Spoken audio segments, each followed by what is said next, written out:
We're coming to chapter 11 of 1 Samuel today in our Wonderful Day in the Lord podcast. And as we look at this chapter, we're still finding Saul being brought into the role of king of Israel, the first king of Israel. Samuel has already anointed him and has presented him before the people. The Spirit of God has come upon him and changed his heart. And he has prophesied, at least this one time, to demonstrate that the Spirit of God has come upon him. Samuel presents Saul to the people. They say, verse 24 of chapter 10, "Long live the king." And most of the people seem to back him. But in verse 27, we find that some do not. So when we come to chapter 11, we find the very first challenge for our new king, Saul. And we find that a city of Jabesh Gilead, in verse 1, is under attack by the Ammonites.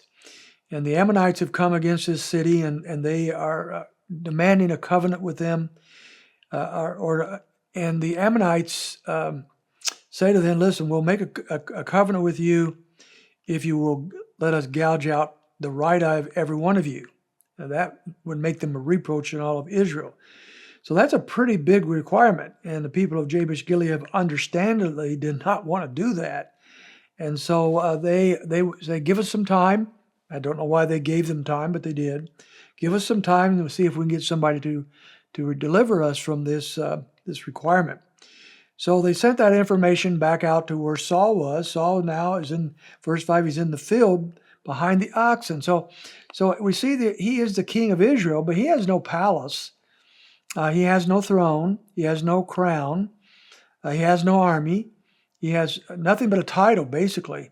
He has been recognized as a king, but there's no accoutrements of royalty here whatsoever for him. And he's out working in the field like he always did. He's just out there working with the oxen. And so when they come to him, Saul steps up. And as he steps up, he says, "Okay, we're going to rescue Jabesh Gilead." And he calls for forces. He calls for an army to back him.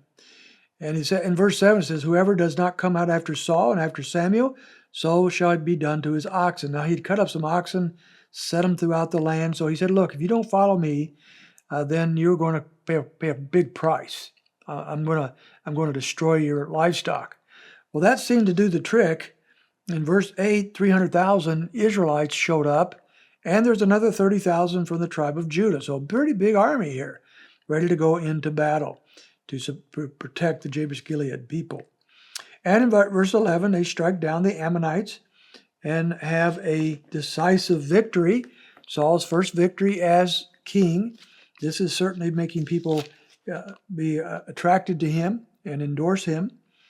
But then after he'd won that victory, some of his followers wanted to take the worthless men of chapter 10, verse 27, and bring them out and put them to death. These are people that had opposed Saul, and they deserve to die. You now have proven yourself to be a mighty warrior, and the leader and king of Israel. These people that stood against you should die.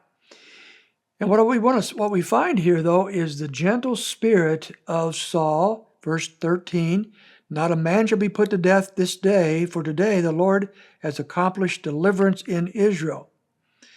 That reminds us of David years later when certain ones wanted to kill his enemies, those that mocked him or opposed him, and David refused.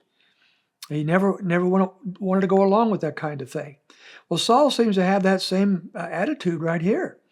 And so he refuses to let these people be put to death. I assume, as a result of that, these that had opposed him originally now get on his team, and he wins everybody back. Verse 14, "And Samuel said to the people, 'Come, let us go to Gilgal and renew the kingdom there.' And so they go to Gilgal, and they make Saul king. And it says there they had some sacrifices, and then Saul and all the men of Israel rejoiced greatly." Now remember, Saul's already been anointed. He's already been appointed king. He's already been presented to the people. So we're having a renewal here. Not everybody was on page last time, but they are now. And so the kingdom was renewed here, and all of Israel saw him as their king, and they rejoiced greatly. This is a high water mark I believe, in the dynasty of Saul. This is his highest point in some ways in his whole kingship. And so we rejoice with him at this point.